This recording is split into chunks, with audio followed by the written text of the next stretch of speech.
This is Steve Jewin for MMA Mania. Bellator 165 Chandler vs. Henderson takes place November 19th, 2016 at the SAP Center in San Jose, California. One of the featured fights that night will be the Swarm Linton Vassell against Francis Carmont.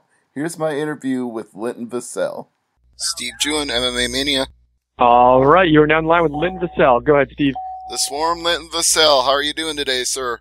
I'm good, thank you. How are you? I'm great. I'm glad to talk to you again. You've got a great fight coming up with Francis Carmont. How are you feeling on your preparations for that bout? Seriously, I think everything's going to plan. I feel great. You know, no injuries, training's going perfect. I feel confident, so everything's going to plan. So you know, I'm good to go. Like I'm itching right now. It'll be quicker than we think. It'll be just a week and some change away, so it's coming up and you won't have to wait too long. It's not often that I talk to fighters and get compliments about their opponent, but when I talked to Francis Carmont earlier, he said you were top 5 in the world at light heavyweight. What do you make of that? Yeah, no, obviously, you know, he's no fool, and he's obviously knows, he's not fighting no idiot right now. And so yeah, he's a top fighter, so I know it's not going to be a breeze, but I'm just confident I'm going to beat him. But yeah, I say he knows he's not fighting no muck. So yeah, I'm pretty happy that he's ranked me there. Well, if he didn't already know, he definitely should have known after your last fight with Emmanuel Newton. That was very convincing on your part. Yeah, that's it. Seriously, like, as soon as I lost that first fight against him, I was working. I've gone back to the coaches, back to England, and I was just, you know, I did this one, did that well, and from the first time I fought him, we was already knew there was going to be a rematch at some point, and I just corrected little things, and you know, I came in and actually executed that. I wish I got the stoppage. He's a tough dude, and I knew it wasn't going to be easy. Wasn't easy, but it definitely was convincing. It was, I wouldn't call it a blowout, but I would definitely call it one-sided. You got a chance to successfully revenge that match. Now, obviously you're not looking past Francis Carmont in any way, but I'm sure you'd also like to revenge King Mo at some point. You know what? That's one thing I think should happen. You know, I always want a rematch, especially for someone I've lost. And previously, people that I've lost against, I've not had that opportunity. And I've always wanted to get that opportunity. So to get that opportunity against Emmanuel was great, because it showed that I'd learned from my mistakes and from that loss. So I think sooner down the line that should happen. Me and King Mo too. I'm guessing he'll put in that fight as well. So you know, this time a 3-rounder than a 2. Yeah, I'm sure everybody will want a piece of King Mo for a revenge match at some point, since he had a 7-fight win streak. Let me get back to Francis Carmont here and ask about what you think he's improved on the most since he came from UFC to Bellator. To be honest, I think he's pretty much stayed the same. From watching his last couple of fights, I wouldn't say he's drastically changed and anything. He probably has, but I didn't notice anything that he had actually changed from his couple of fights. I'm going to motivate to going from UFC to Bellator, to be honest. All right. Well, one of the things that he does tend to do in a lot of his fights is make it a tough, long fight. Is that what you're expecting in this one? Do you think it goes the distance? Well, for me, I'm not that guy. I don't drag out a fight. I go in there to kill. So as soon as the bell rings, I'm looking to finish you. I don't care if I get tired or not. That's just my main principle to swarm. I'm going in there to swarm you. So he can try and drag it out and be a long ass fight, but you know, he can't make me drag it out. You know, he can try and stall and stuff, but if I get down, I'm going to work for the finish. I'm going to go for the ground and pound. If it stays standing, I'm going to go for the knockout. You know, I'm going to finish the fight. But I'm not one of them guys that wants to drag it out, a fight out. That's not my style. Do you feel like in some ways you've already won the battle, at least on the nicknames? Because to me, the Swarm is better than Limitless. Yes, thank you very much. You know, the swarm, it stands for its name, the swarm, I'm gonna swarm you. And I noticed a lot of people use it, against people who watch people fight. He just got swarmed. And that's exactly what I do. You know, I'm not in there to play the long game. You get paid once.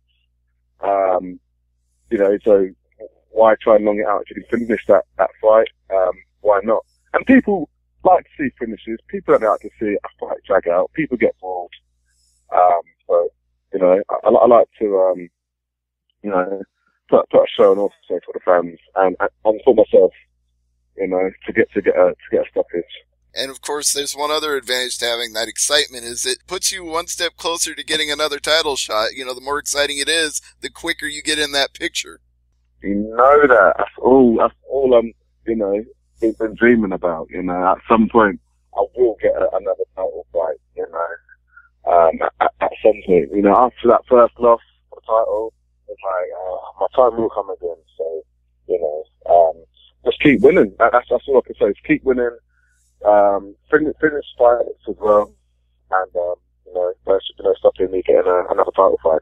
Are you a little disappointed that Liam McGeary lost? Because we could have had an all-England light heavyweight title fight between the two of you at the O2 Arena, and now it's got to be Mr. Wonderful. Yeah, I know, but you know, obviously gutted for Liam, you know, fellow Englishman, but Davis obviously had the ability to beat him that night. But I'm more than happy to show, you know, what wrestling's better, the Swarm or American wrestling, you know, and you know what's gonna happen. So, I'm more than happy to, fight whoever, who's champ at the time, you know. At some point, I will have to fight both of them. Do you think then that you actually match up a little better with Phil? Because it sounds like you're saying your wrestling style can out-wrestle his wrestling style. That's exactly what I'm saying. Exactly what I'm saying. But, you know, if Liam gets the rematch before I get a title fight, then, you know, it'll be Liam. We've had no plans like that. We've both said, you know, we have to fight each other. But it just hasn't happened right now. But, you know, either way, there's no to fight both of them.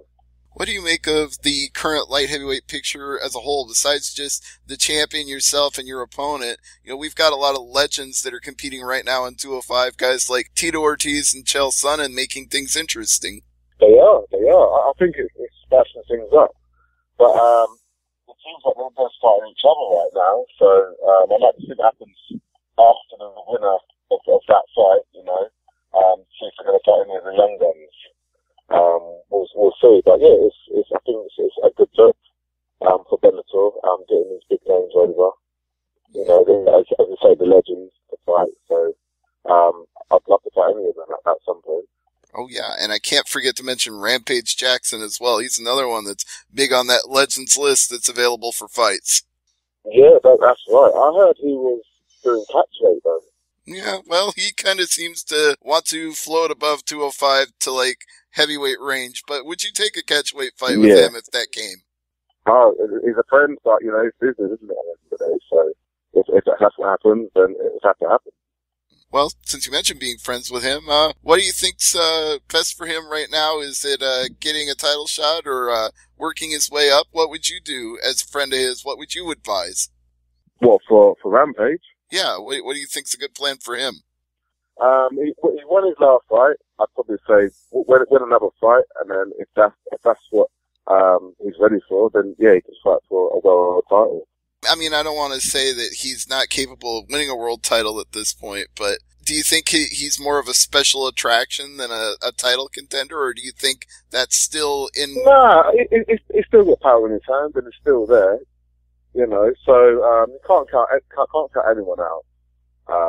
You know, everyone's still a killer in there. And until the fight finishes, everyone's still got that puncher's chance left. And Lord knows, I'm not in there fighting in the cage, but I wouldn't want to get hit with one of Rampage's hands. Yeah, he does it hard. Knockout specialist. Yeah, absolutely. Well, he can knock people out almost anyway. And, you know, that's one of the things that I think people forget is he's actually slammed people unconscious. It's in his repertoire. Yeah, that Rampage slam was like, you know, was a highlight reel for years. It still is, you know. That's a great slam from the triangle. You don't see many people going up in the triangle anymore. People are like, no, I ain't doing that. You know, and they will let go. Yeah, and 9 times out of 10 it backfires because when you try to slam somebody and you're in the triangle, it just ends up cinching it up tighter. Yeah, that's right. So they slammed it down with some force. Which way do you think this is going to go if you had to pick a finish for the fight with Francis? Would you rather submit him or strike him out? Or, you know, I know you said you want to finish in spectacular fashion, but which spectacular fashion? I say a TKO or submission finish. Either one, I'm happy with. I do like a good TKO, you know, when the ref pulls you off. And also I do like a submission where they're like, I don't want no more, and they're tapping out. They're like, I'm done. So either way, I'm happy with TKO or submission finish. When do you make your final flight out for Bellator 165? When are you heading over? Wednesday. So I've got just under a week, and I fly out to San Jose, do all the press conference, the photo shoots, and then obviously make that weight on Friday. Are you feeling any sense of deja vu returning to the SAP Center? I asked Carmont that too, and at first it didn't even seem like he remembered being there. Oh, that's when he fought Davison. He won his first fight, then got knocked out in the final. Right. But yeah, for me, just another day. At the end of the day, you know, it's just a place to me, you know.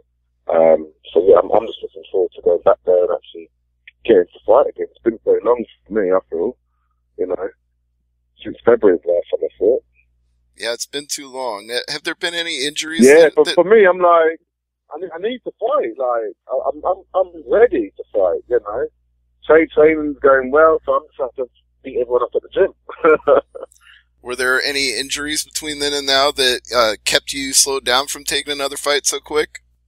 No, literally, I got injured, and then I said to Bellator, I'm ready to go September. You know, my eyes healed. I didn't spar for 7 weeks or grapple, so I made sure, like, my eye was 100% healed before I even started that training. So I didn't have no injuries. I was just resting, you know, recovering, because I already did a fight camp.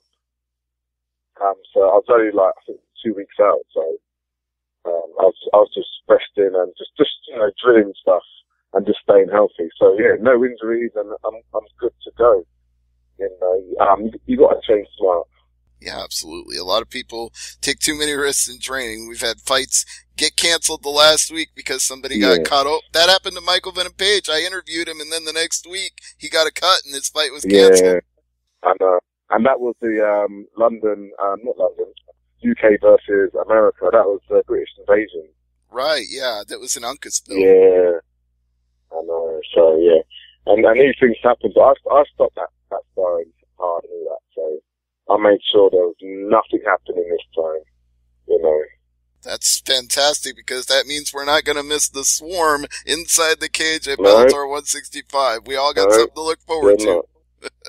Yes, you will. Let me give you this chance to plug things, social media, teammates, anything you want to shout out before I let you go today.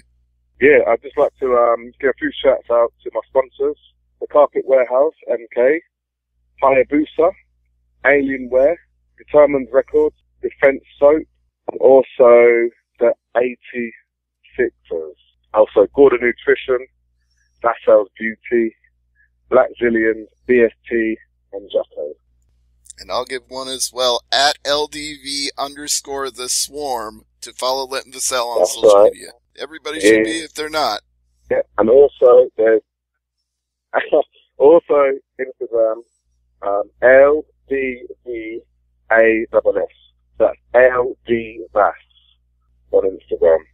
All right, so follow him on Instagram as well, and most importantly, follow Bellator 165 at the SAP Center in San Jose to see the Swarm Linton Vassell against Francis Carmont. Linton, thank you as always. Thank you, no worries. Take care. You too, and thanks, Dan. This interview was recorded on November 10th, 2016. Don't miss Linton Vassell fighting Francis Carmont on November 19th at the SAP Center in San Jose, live and free on Spike TV.